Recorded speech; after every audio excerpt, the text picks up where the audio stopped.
Welcome everyone to Dazzle Carpentry Training 2D/3D interior furniture design. In this video tutorial, I shall show you an example of how to import your Autocad layout plan into Sketchup. Now, right away, what you want to do is you open your Autocad file where you have your kitchen layout. Now, precisely what we want to do is to import this lower kitchen layout into SketchUp. Now, press Escape and then draw a rectangle like so. And to make a quick selection, once you see it highlighted in blue, it means it's been selected.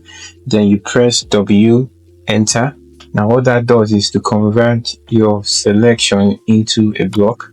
And by default, it should save in your desktop folder. And then make sure you have all these boxes as displayed like this,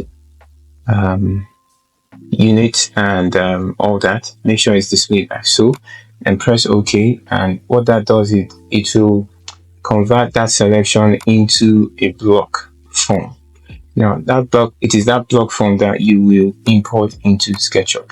Now right away you open your SketchUp folder, and please note that you do not model anything in your untitled page, because by default SketchUp gives you an untitled page. So what you want to do is to go to File and then Save as a different name so that you can work in that folder. So for example, I'm saving as my kitchen model. I press Save, and then that isolates me from my untitled page. Now to import my Autocad file, I go to File, go to Import, and then I'll make sure in the bottom right corner, make sure the type of file I'm importing is an Autocad file.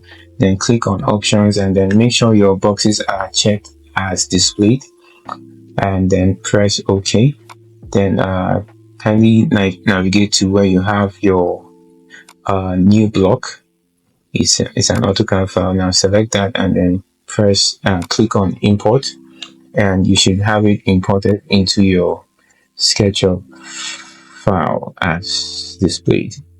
In the next class, we shall be looking at how you can develop this floor plan into a 3D model. Thank you.